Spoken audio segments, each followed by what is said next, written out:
Today, I'm going to talk about the surprisingly simple idea of success. So, I want you all to think about a celebrity or professional who you admire greatly.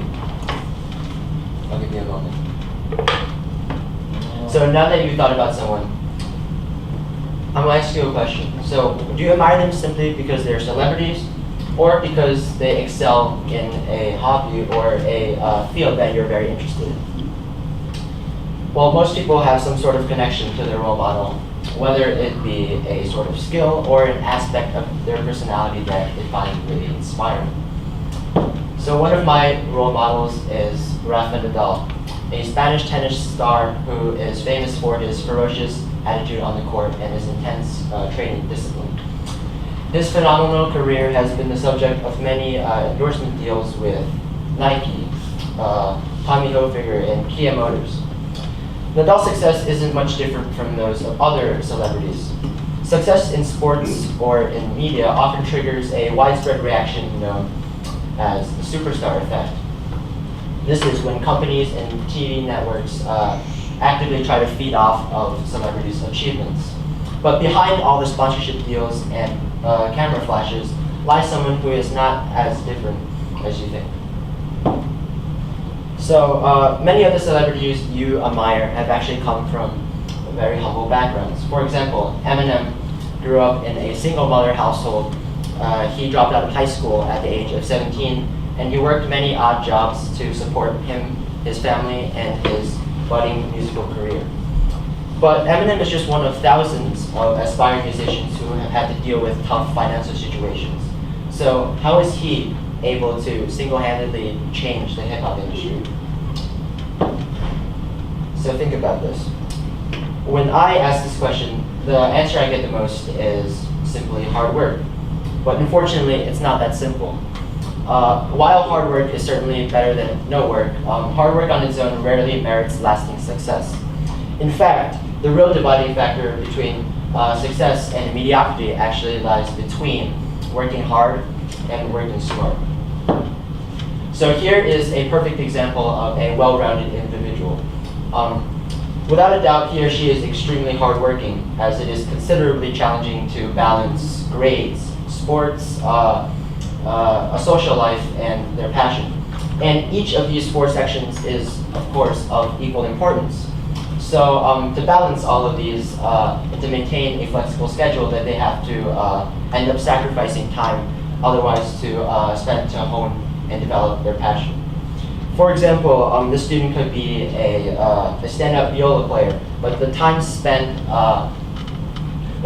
socializing with friends, or playing recreational sports, or practicing, let's say, or drawing, let's say, can certainly be used to hone their viola playing.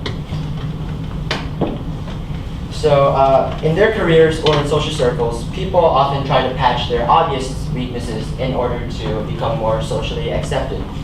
And if you just want to fit in as an average team player or as an employee in a large company, then well-roundedness is usually the way to go.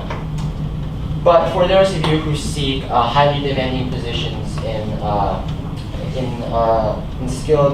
highly technical or demanding fields, becoming well-rounded is actually very dangerous. Even besides the CEOs or the star players, regular people who are applying for high-income jobs often suffer from well-roundedness. So here's an example in the data science industry. So an alarming study from PwC, a professional services company, showed that most data science students have trouble finding jobs because their data science skills are not up to par. So you can see there's a huge discrepancy between student supply and employer demand, as most employers seek people who are very talented and specialized at data science because they can make the most impact on the success of their company. But compare this to the 23% of educators who are actually confident that all of the graduates from their schools have the necessary skills to succeed in these companies. You might ask, but these are graduate students who have received 4 years of elite education at top colleges. So if these courses can't prepare them for the real world, then what can? Well, you're absolutely right. Top companies expect effort and intense focus outside of daily work. And with increased competition nowadays, the only option to find a success and prominence in a certain field is to work harder and stronger outside of coursework and continue to challenge yourself. So many employees and many employers are introducing the new T-shaped model as an alternative to well-roundedness. So the horizontal bar represents an ability to work across many relevant subject areas. Every specialist has this horizontal bar in one way or another. It represents kind of a basic set of skills that are directly applicable to a certain field. But what makes someone stand out is the vertical bar. It represents an expertise in one specific field that someone is passionate about. And this vertical bar is more important because it represents a certain level or expertise in a certain field. And this makes the difference between world-class experts and mere professionals. So almost all of the leaders and role models follow the T method in one way or another. Take, for example, Petr Mitrichev, a famous sport programmer and senior software engineer at Google. I had, so like most other senior software engineers, Petr is extremely well versed in programming, and his deep knowledge of algorithms allows him to write code that is concise and easy to read. So although his background knowledge of data science and problem solving is required for most programmers who work at Google, in fact, his programming acumen truly allows him to change the programming, to design the new Google search tool that we all use today. So Niels Bohr, a physicist who won the Nobel Prize in 1922 for creating a new atomic model, once said, "An expert is a man who has made all of the mistakes which can be made in a narrow field."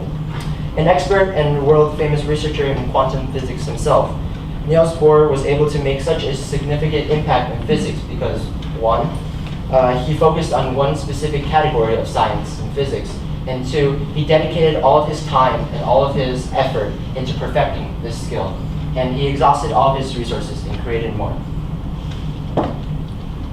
So, how can you all be more like a T-shaped individual and achieve broader success? Well, first of all, you need to decide what you're passionate about. You do not have to be a prodigy or even extremely good at something, but you have to know that deep down inside that this is what you want to do for the rest of your life. For example, Lang Lang was expelled from his piano studio for lack of talent when he was 9 years old. But he already knew that this is what he wanted to accomplish as his life goal. And by working hard to this goal for the next decade or so, he eventually succeeded. So today he is regarded as the single greatest modern pianist of his time. And he has regularly performed at concert venues all over the world. So secondly, you have to research opportunities on how to cultivate that passion and how to take your skills to the next level. According to a study done by the Association of Tennis Professionals in 2009, 80% of the top, or 80 of the top 100 players in the world participated in more than 30 tournaments around the world in a single season. And this shows that since tournaments are more likely to award points to players who do well, that people who play more are more likely to succeed and achieve a higher ranking.